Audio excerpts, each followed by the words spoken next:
And still I rise, Mr. Speaker, a very proud, liberated Democrat, unbought, unbossed, and unafraid. And I rise today, Mr. Speaker, to address a question that many are posing, and a question that I thought I should answer publicly so that all would understand. The question is, why am I moving to bring impeachment again against the President of the United States of America? The answer will be better explained when the articles of impeachment are presented. However, I do believe that it is necessary to give some indication today and possibly at a later time as to why this is so important. Why would I do such a thing? Mr. Speaker, I agree with Vice President Dick Cheney.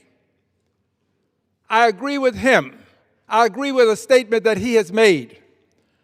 Yes, Vice President Cheney represents the Republican Party, or he did when he was vice president, and everyone knows that I'm a Democrat. But that doesn't mean that we can't agree on some of the important and great issues of our time.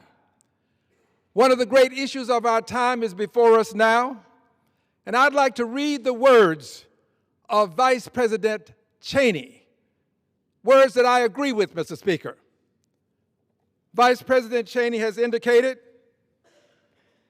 and if I may use my pointer, he has indicated on September 6th of 2024, this was published, he indicated, in our nation's 248-year history, there has never been an individual who is a greater threat to our republic than Donald Trump.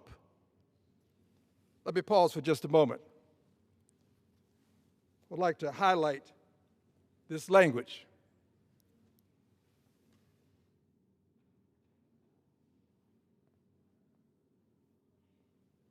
An individual, one person who is a greater threat to our republic,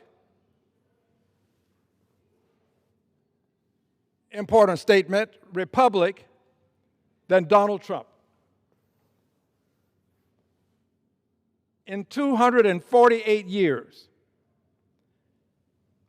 I'll come back to these in just a moment, he tried to steal the last election. Now, this was September of 2024, so it's the election prior to September of 2024. He tried to steal the last election using lies and violence to keep himself in power. Keep himself in power after the voters had rejected him. He can never be trusted with power again. I agree with this.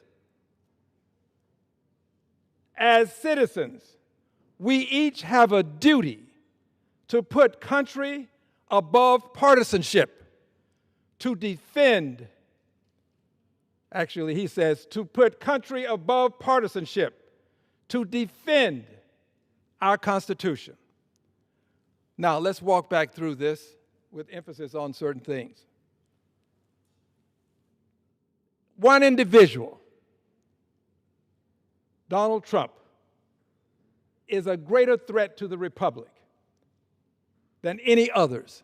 Never before a person who has been a greater threat than Donald Trump. Why is he a greater threat? Well, you first have to understand, if you don't, that we have a republic.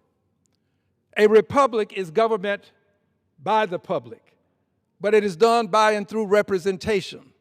Representatives, the House of Representatives, the Senate. The republic speaks through representatives. We have a republic, and he indicates that this president is a great threat to representational government, to the republic. Well, let's look at this. He, Donald Trump, doesn't respect the separation of powers. He believes that the judiciary should agree with him, and if the judiciary does not agree, he has as much as said they should be impeached. So emphatic was he about this impeachment that the Chief Justice of the Supreme Court of the United States of America had to call him out publicly. Didn't use his name, but we all knew that he was speaking to the president at the time, President Donald Trump. Chief Justice of the Supreme Court reminded the president that in this country we have a history of appealing decisions of the courts. We don't impeach judges because we don't agree with their decisions. We appeal these decisions. He doesn't respect separation of powers. He owns the House of Representatives. He owns the Senate. The Senate, the House, will not make a move without his consent and permission. As of late, however, there are some indications that some independence is starting to present itself. But generally speaking, the president doesn't respect separation of powers. If a member of the House disagrees with him, he immediately calls upon the constituents of that member to do what is necessary within the law, generally speaking, to make sure that that member gets phone calls, to make sure that that member is intimidated to the extent that that member has to reconsider whatever the disagreement was. This is the President of the United States, the intimidator-in-chief. He prides himself on his ability to intimidate, to get persons to cooperate. So he doesn't believe in separation of powers. He disrespects the House and the Senate, the members who don't give him what he desires. He is also a person who thinks that he can literally do whatever he pleases, given that he has this mandate from the Supreme Court.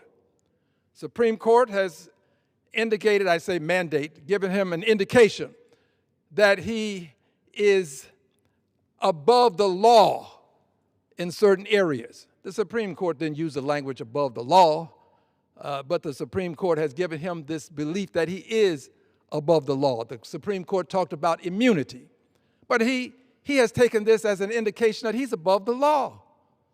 So he'll do pretty much whatever he chooses.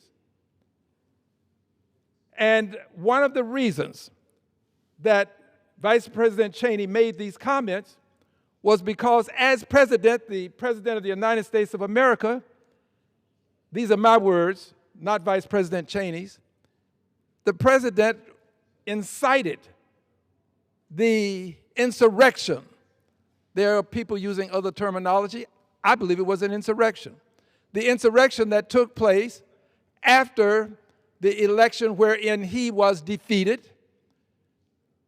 He incited the persons to come over to the capital of the United States of America, the citadel of democracy, as it is called and known as. He incited them to come over here to invade the capital itself. And after the invasion took place, they went through the halls. They did some very ugly things, aside from calling for the lynching of people. They had a gallows, aside from having some anti-Semitic commentary on various pieces of paraphernalia. Aside from these things, they did some other things, something as demeaning and vile as defecating in various public places within the Congress, within the buildings. These were some very vile, mean-spirited people who invaded the Capitol. And they did this at the behest of the President of the United States of America. After all of this was done, the President being sworn in on January 20th of 2025, after all of this had taken place at a prior election, the very first act that the president engaged in, it seems, after he had raised his hand to be sworn in, upon lowering his hand, he seems to have rushed over to some place where he had a document that allowed him to pardon the people that defecated in the Congress, in the buildings. The people that marched through looking for the vice president at that time indicating that they wanted to do harm to him. He pardoned these people. This was his very first act, it seems, immediately after being sworn in. This is the person who is president of the United States of America. And unfortunately, there are many people who just brush aside what happened on January 6th of 2021. They just brush it aside as though, oh, well, that happened, but it won't happen again, seems to be the attitude that's preeminent among the minds of many. Well, if he did it once, what makes you think that he won't do it again?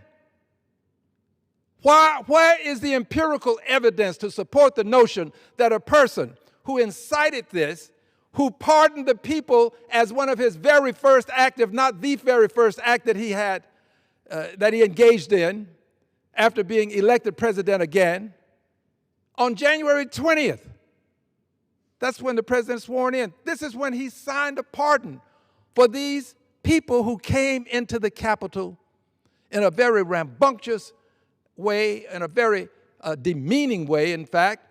People died as a result of this. He instigated this. What causes people to think that he won't do it again? I believe that he will. I believe that he will find great difficulty in stepping down from office. And as a result of my belief, and as a result of his not respecting the separation of powers, as a result of his not understanding that there should be some independence in the judiciary, that the judiciary is not for him to supervise, I put all of this into my collection of thoughts. And as I do so, I have to agree with Vice President Cheney. In our nation's 248-year history, there has never been an individual who is a greater threat to our republic than Donald Trump.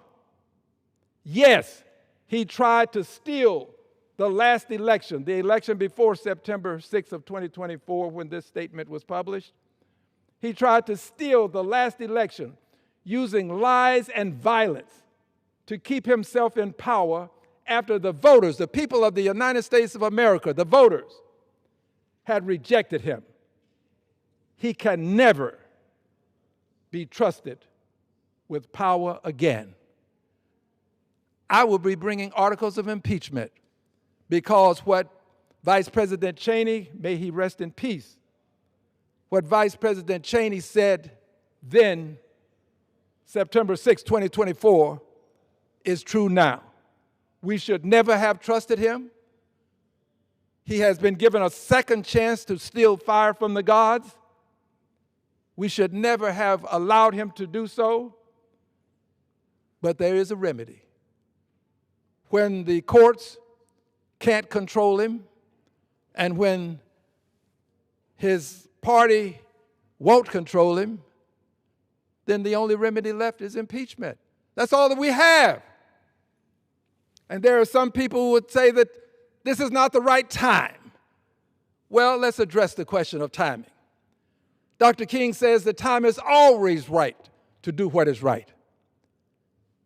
If the republic is at risk, the time is always right to do what is right, to make sure the republic is protected. I will be doing what I believe is right to protect the republic.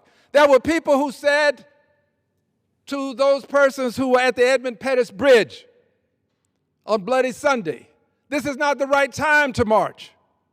Don't march now. Let's do it another day. But the Honorable John Lewis, who was a member of this very House, a colleague, he said, no, we march. And they did march. And they marched knowing that there would be harm that they would have to suffer. They knew this. They saw the constabulary as they approached the crest in the Edmund Pettus Bridge. They knew what was going to happen, but they marched on. If they could march on knowing that they were going to be harmed, and the Honorable John Lewis told me personally that he thought he was going to die on that bridge. They beat them all the way back to the church where they started. Church-going people. Beat them all the way back. If they would march on facing this kind of danger, surely I should march on and bring articles of impeachment. I'm not requiring or asking any member of this House to vote with me. Vote your conscience. Do what you believe is right. I'm going to vote my conscience. I'm not going to vote to table these articles of impeachment. Those who vote to table are indicating that for whatever reasons, they don't think that it should be an actual vote. There should be an actual vote on the articles themselves. They're saying, let's put this off. Well, if that's your opinion, then you do that. But that's not my opinion. There needs to be a vote, not only on this motion to table that will be presented, but also a vote on the actual articles of impeachment. This man is a threat to our republic. He cannot be trusted. Vice President Cheney was right then, and he is right now.